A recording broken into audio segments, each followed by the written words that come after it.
오늘은 바이브타임 120페이지입니다. 12월 14일 수요일 본문 미가서 5장과 6장 말씀 중에 5장 말씀을 나누도록 하겠습니다. 이 시간에 함께 읽은 말씀은 5장 1절로 4절입니다. 딸 군대여 너는 때를 모을지어다.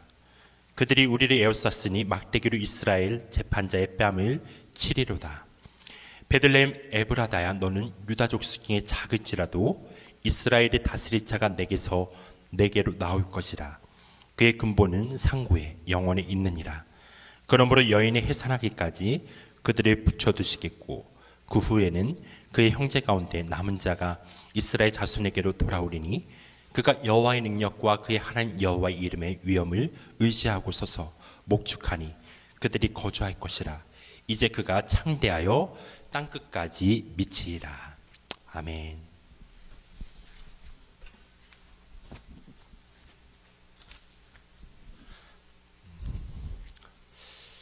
오늘 그 본문의 그 2절 말씀에 보게 되면 예수님의 탄생 장소에 대한 예언을 기록하고 있습니다. 2절입니다. 베들레헴 에브라다야 너는 유다족 속 중에 작을지라도 이스라엘을 다스릴 자가 내게서 내게로 나올 것이라. 그의 근본은 상고에 영원에 있느니라. 동방박사들이 찾아왔을 때 헤롯은 메시아가 나실 곳을 서기관들에게 물었고 서기관들은 정확하게 이 미가의 예언을 찾아내어 알려준 것으로 볼 때 이 구절은 메시아 탄생의 장소로 해석되어져 왔던 것이 분명합니다.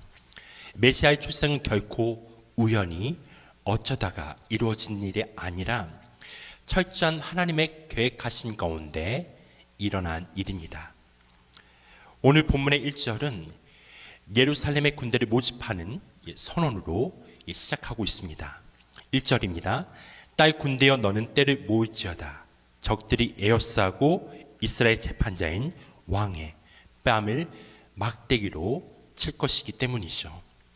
왕이 모욕을 당하는 것은 1차적으로 시드기야 왕에게서 그리고 멀리는 그리스도에게서 성취되었습니다. 이런 절망적 상황 속에서 선지자가 주는 소망은 메시아의 탄생 소식입니다.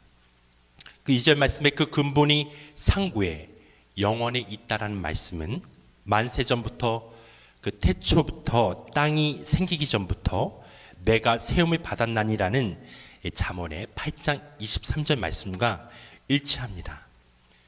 장차 오실 통치자는 여호와의 능력과 그 하나님의 여호와의 이름의 위엄을 의지하고 서실 뿐이라고 기록하고 있습니다. 장차 그가 오시면 하나님의 백성은 안전히 거하고 창대하여 땅끝까지 미치게 될 거라고 사전 그렇게 선언하고 있습니다.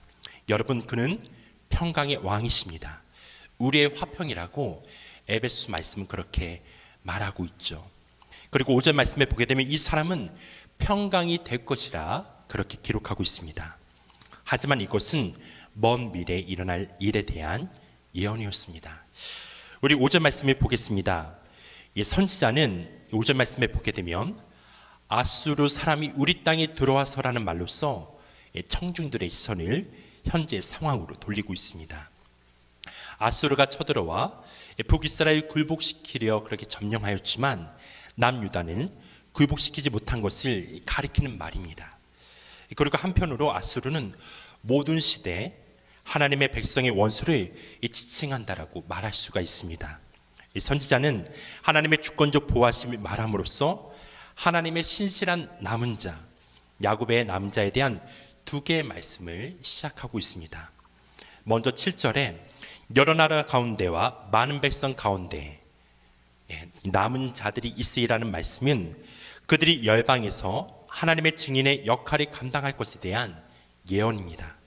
이 일은 여호와께로부터 내리는 이슬 같고 풀 위에 내리는 담비같이 이루어질 것이라고 말하고 있습니다. 7절입니다. 야곱의 남자는 많은 백성 중에 있으리니 그들은 여호와에게로서 내리는 이슬 같고 풀 위에 내리는 담비 같아서 사람을 기다리지 아니하며 인생을 기다리지 아니할 것이며, 비가 내리지 않을 때 이슬이 마른 땅에 신선함을 주듯이 야곱의 남자는 메마른 민족들에게 생기를 주게 될 것입니다. 그리고 두 번째는 8절에 수풀의 짐승들 중에 사자 같고 양떼 중에 젊은 사자 같아서 만일 그가 지나간즉 밟고 찢으리니 능히 구원할 자가 없을 것이라는 말씀입니다. 이것은 7절과는 정반대 현상인데 죄를 지적하고 죄에 대한 무서운 하나님의 심판의 메시지를 통해 그렇게 하실 것을 암시하고 있습니다. 결과적으로 이 메시지는 많은 열방들을 회개하게 할 것입니다. 하나님의 감미로운 은혜에 감동하여 하나님께로 회개하고 돌이키는 자들이 있는 반면에 죄와 심판에 대한 무서움으로 주님께로 돌이키고 회개하는 자들도 있을 것입니다. 남은 자들이 증인이 될 것에 대한 미가 선지자의 메시지는 놀라울 정도로 정교하죠. 이 두 가지 현상이 일어날 것을 7절과 8절은 말해주고 있습니다. 이것은 힘도 자신감도 잃어버린 유다를 향해 주시는 말씀입니다. 나아가 선지자는 이렇게 말합니다. 9절입니다. 내 손이 내 대적들 위에 들려서 내 모든 원수를 진멸하기를 바라노라. 그들의 자신감과 능력에서 나오는 것이 아니라 오직 메시아를 통한 하나님의 은혜와 능력으로 그렇게 될 것입니다. 그리고 하나님께서 남은 자를 통해서 하실 많은 일들이 10절에서 15절에 기록되어 있습니다. 하나님께서 신실한 남은 자들이 먼저 하나님만을 의지할 것을 요구하십니다. 이것을 위해 하나님께서는 유다 백성들이 의지하고 신뢰하는 모든 것을 앗아가시고 파괴하실 것입니다. 여기 멸절하며 혹은 멸하며라는 반복되는 단어가 이것을 가리키고 있습니다. 14절에서는 빼버리고 멸할 것이라고 했습니다. 그리고 10절에서 하나님은 그들이 의지하는 전투수단인 군마를 멸절하고 병거를 부수겠다고 하십니다. 말과 병거 없이 어떻게 전쟁을 할 수 있을까요? 하지만 하나님의 신실한 남은 자는 전쟁을 위해 자신들의 방패가 되겠다고 하신 하나님의 약속을 오로지 믿어야만 했습니다. 시편 기자가 노래한 것처럼 말입니다. 시편 20편 7절입니다. 어떤 사람은 병거, 어떤 사람은 말에 의지하나 우리는 여호와 우리 하나님의 이름을 자랑하리로다. 그리고 말뿐만 아니라 하나님은 성읍들과 견고한 성들도 무너뜨리실 것입니다. 그리고 12절에서 14절 보면 온갖 복술과 점쟁이, 우상과 주상, 특별히 아세라 목상을 파괴하실 것이라고 선언하십니다. 왜냐하면 그들 중에 이런 헛된 우상 숭배가 존재하는 한 하나님을 위해서 그들이 할 수 있는 일은 아무것도 없기 때문입니다. 그렇습니다. 그때나 지금이나 모든 절망 가운데 오직 소망은 그리스도께만 있습니다. 그래서 미가 선지자는 주님이 오시기 700년 전에 암울한 조국의 현실 속에서 오직 그리스도만을 선포했습니다. 오늘 우리에게도 마찬가지입니다. 사회와 교회의 암울한 현실 속에서 그리스도인의 소망은 오직 그리스도뿐입니다. 하나님의 남은 자로서 교회가 그리스도의 증인이 되어 세상에서의 소망을 감당하려면 우리는 하나님 외에 우리가 의지하는 모든 것을 다 내려놓아야 합니다. 그렇게 하지 않으면 하나님께서 친히 그것들을 우리에게서 제거하실 것입니다. 어쩌면 제거해야 할 가장 큰 우상은 바로 우리 자신입니다. 자기 의와 자기 확신, 자기 중심입니다.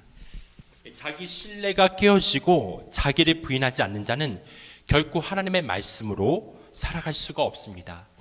그래서 하나님은 오늘도 우리 안에서 당신의 말씀으로써 그 일을 행하고 계십니다. 나를 따르라. 자기를 부인하려면 자기를 부인하고 자기 십자가를 지고 따를 때 우리는 그 안에서 사랑받는 자의 정체성을 가지고 세상에 나아가 빛과 소금의 역할들을 감당할 수 있게 될 것입니다. 오늘도 주님을 따라가는 우리 모두가 되기를 주님의 이름으로 축원합니다. 하나님이 이러한 일하심을 경험하는 모든 성도들, 이러한 성도의 삶의 태도는 자기를 부인하고 오늘도 하나님의 말씀을 따라가는 삶일 줄 믿습니다. 우리 한 사람 한 사람이 그렇게 오직 유일한 소망이신 주님을 믿고 주님과 함께 동행하는 하루하루가 되기를 주님의 이름으로 축복합니다. 이 시간 제가 기도하고 계속해서 우리가 어떤 개인 기도와 함께 더불어 성전 이전을 놓고 주님 앞에 기도하는 중반 시간에 갖기를 원합니다. 아버지 하나님, 하나님 외에 저희가 의지하고 기대고 소망하는 모든 것들을 내려놓게 하시고 저희를 오직 그리스도 안에서만 소망을 누리게 하시며 오직 그리스도만 의지하고 사는 은혜를 주십시오. 그래서 신실한 하나님의 남은 자로 세상을 향한 증인의 사명을 감당하게 해주기를 간절히 기도합니다. 이 시간 성전 이전을 위해서 기도합니다. 모든 성도들이 지금까지 인도하신 하나님께 감사하게 하시고 새로운 부르심으로 인도하시는 하나님의 기대함으로 그 이전 과정을 통해 주님의 한몸된 교회로 더욱 굳건히 세우시게 해주십시오. 특별히 주일학교 공간이 효율적으로 구성되게 하시고 그곳에서 마음껏 주님을 예배하고 꿈꾸게 해주기를 간절히 기도합니다. 진행 중인 공사를 통해 설계한 공간이 잘 구현되게 하시고 공사 기간 안에 마무리가 되게 하시며 안전하게 진행되도록 인도해 주십시오. 40일 일례의 금식기를 주님께서 인도하시고 계속되는 기도 가운데 모든 일들이 선하고 아름답게 이루어지게 해주십시오. 주님의 보혈로 장수와 함께 섬기는 모든 이들을 덮어주십시오.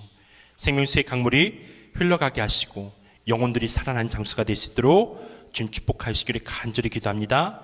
이 시간 주님 앞에 의탁합니다. 예수님의 이름으로 기도했습니다. 아멘.